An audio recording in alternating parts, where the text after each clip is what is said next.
ہمیں اندازہ ہو گیا تھا کہ وہ اسلام لا چکی تھی. ہم نے اس کو مارا توڑا بہت کچھ کیا ہے. تو پھر یہ بات خبر پھیلی اس لڑکی کے اسلام لانے کی, تو مقامی علماء کو پوچھا گیا. ایک عالم دین نے کہا ہاں وہ لڑکی دل و جان سے اسلام کو قبول کرتی تھی اور پیارے حبیب صلی اللہ علیہ وسلم سے بے پناہ محبت کرتی تھی, اور گھر والوں کے ظلم و ستم کو سہ نہ سکی, جان دے گئی اور مر گئی. لیکن ہم مجبور تھے, گھر والوں سے ہم کچھ نہیں کر سکتے تھے. لیکن اس لڑکی نے ایک مرتبہ کہا تھا کہ میرے مرنے کے بعد میرے آخری رسم و رواج اسلام کے مطابق ہوں. ہم نہیں کر سکے کیونکہ خفیہ طور پر وہ مسلمان تھی, ہم ایکشن نہیں لے سکتے تھے.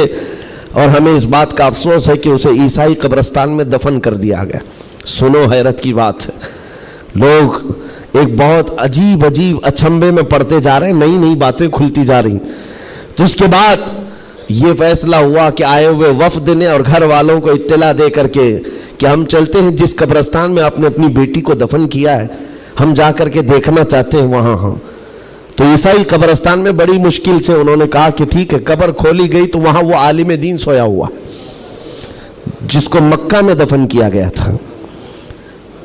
اب حیرت کی انتہا اور ہو گئی, اس کا اس عیسائی قبرستان میں کیا لینا دینا, یہ آیا کیسے, یہاں پہنچا کیسے. میرے عزیزو, یہ بات اگر لکھی ہوئی نہ ہوتی تو میں کبھی نہیں کہتا. اور جب اور حیرت بڑھ گئی, وہ وفد علماء کا واپس آیا, کہا کہ اس راز کو ہم معلوم کرتے ہیں اس عالم کے گھر سے ہی. ایک بات تو سمجھ میں آ گئی کہ لڑکی مسلمان ہو گئی تھی اور اسلام سے بے پناہ محبت تھی. اللہ کا کرم ہوا, ہو سکتا ہے اسے کفرستان سے نکال کر مولا تعالیٰ ایمان والوں کے بیچ میں, اولیاء اور صحابہ کے بیچ میں دفن کر دیا ہو. فرشتوں نے اس کو منتقل کر دیا, اور یہ ممکن ہے, یہ ممکن ہے. لیکن اس کے ساتھ کیا ہوا ہے, یہ مسلمانوں کے قبرستان سے کرسچن اور عیسائیوں میں کیسے آ گیا. گئے واپس جانے کے بعد بہت قابل توجہ بات کر رہا ہوں, اور اس زمانے کی بہت ہی امپورٹنٹ چیز آپ کو میں بتا رہا ہوں, دل دہلا دینے والی چیز ہے.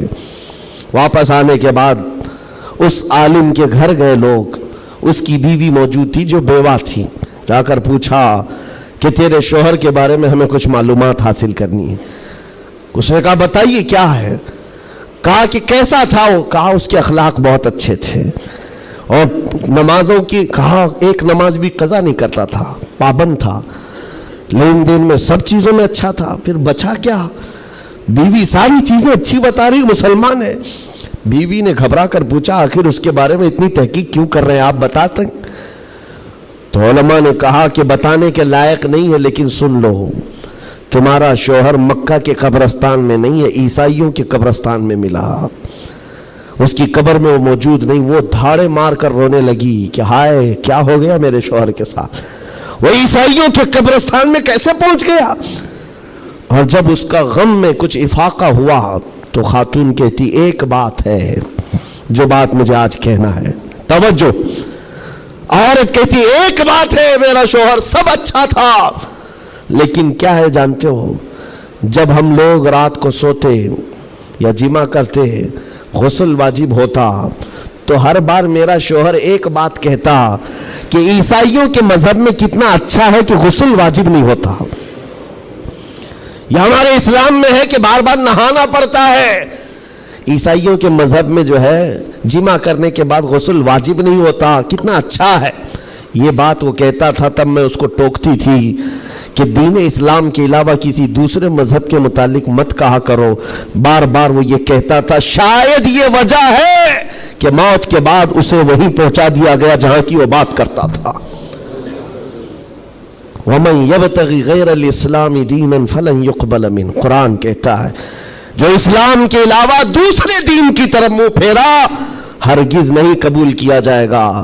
اور میرے آقا فرماتے ہیں من تشبہ بقوم فہو منہم, جس نے کسی دوسری قوم کی مشابہت اختیار کی, قیامت کے دن اسی قوم کے ساتھ اسے اٹھایا جائے گا, اسی قوم کے ساتھ اٹھایا جائے گا. مسلمانوں, آج ایمان مضبوط کرنے کا وقت آ گیا آپ کے. ہواؤں کو دیکھ کر, طوفانوں کو دیکھ کر آپ اپنے دین میں ذرا بھی لچک نہ لانا. کلمہ طیبہ پر اگر حملے ہونے لگے تو کیا تم اپنا کلمہ بدل لو گے؟ اذان سے اگر کسی کو نفرت ہونے لگی تو کیا اذان کے کلمے بدل لو گے؟ یہ دنیا اگر تم بدلنے لگ گئے تو انسان کی بجائے کتا بنا کر رکھ دے تب بھی وہ راضی نہیں ہوں گے، تب بھی وہ راضی نہیں ہوں گے۔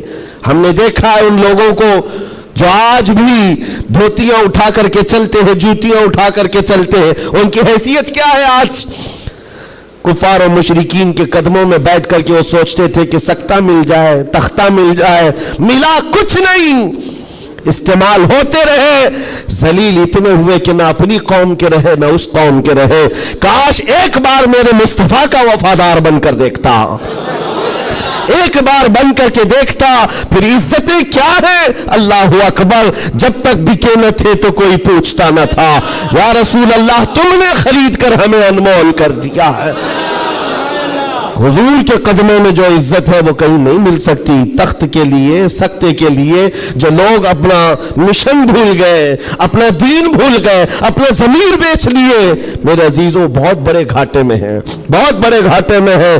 زندگی میں ایک بات یاد رکھو، اسی لیے میں نے اسی حدیث سے یہ بات شروع کی۔ اللہ کے نبی فرماتے ہیں کفر کی طرف پلٹنے کو اتنا ناپسند کرتا ہو جتنا آگ میں ہاتھ ڈالنے کو ناپسند کرتا ہو، آگ میں ہاتھ ڈالنے کو ناپسند کرتا ہو، اتنا سخت و ناپسند کرتا ہو، تب جا کر کے اس کو ایمان کی لذت ملے گی، ایمان کی حلاوت ملے گی۔ آج اپنے بچوں کو بھی یہ نصیحت کرو، کفر کی آندھیاں چلی ہوئی ہیں، تمہارے بچوں کو اسکولوں میں کب کافر بنا دیا جاتا ہے پتہ ہی نہیں چلتا، کب تمہیں کون سے بھجن سکھائے جائیں، کون سے گیت سنائے جائیں جس کی وجہ سے بندہ کافر بن جاتا ہے، اسلام سے اس کا تعلق ہی ختم ہو جاتا ہے۔ اپنے بچوں کو اس بات کی تو تلقین کر کے جاؤ، بیٹا ہر چیز قربان کی جا سکتی ہے لیکن ایمان کا سودا نہیں ہوتا، ایمان کا سودا نہیں ہوتا۔ ایمان یہ اللہ تعالیٰ کی طرف سے دی ہوئی ایسی بڑی نعمت ہے، کروڑوں ہیں دنیا میں مگر مولا نے تمہیں چنا ہے دین اسلام کے لیے، اور اس میں بھی مسلمانوں میں بھی اللہ کا کتنا بڑا احسان ہے، ہزاروں فرقے ہیں لیکن عاشقوں میں تمہیں چنا گیا ہے۔ ہاں، حضور کی محبت کرنے والے سپاہیوں میں تمہارا نام آتا ہے۔ اپنے تو اپنے غیر بھی آج کہتے ہیں کہ سب سے زیادہ اپنے نبی کو پکارنے والی کوئی قوم ہے تو اہل سنت و جماعت ہے۔ کیوں نہیں ہے؟ کہاں سے یہ نعرے لگتے ہیں لبیک یا رسول اللہ؟ وہ گوفے سے نہیں نکلتے اور وہ چندہ خور مولویوں سے نہیں نکلتے جو انگریزوں کے پالے ہوئے ہیں، یہ نعرے لگتے ہیں تو بریلی کے تاجدار کے قدموں سے ہیں۔ جو وابستہ ہے عاشقوں کی جماعت ہے وہی سے۔ دنیا کو یہ اچھی طرح سے معلوم ہے اپنے نبی سے سب سے زیادہ وابستہ کوئی قوم ہے اس روئے زمین پر تو اہل سنت و جماعت ہے، اہل سنت و جماعت ہے۔ اس چیز کا سودا کبھی ہونے مت دینا ہے میرے عزیزو، اس چیز کا سودا ہونے مت دینا۔ لوگ یہ کہتے ہیں سیکولر بن کر کے جینا چاہیے، یہ بھی اچھا وہ بھی اچھا، میں کہتا ہوں وہ تو منافق ہے۔ پھر سیکولر کا مطلب منافق ہے، دل میں کچھ اور رکھتا ہے سامنے کچھ اور دکھاتا ہے۔ اسلام میں یہ سیکولرزم نہیں ہے، اسلام یہ کہتا ہے لا اعبد ما تعبدون، میں اس کی عبادت نہیں کرتا جس کی تم کرتے ہو۔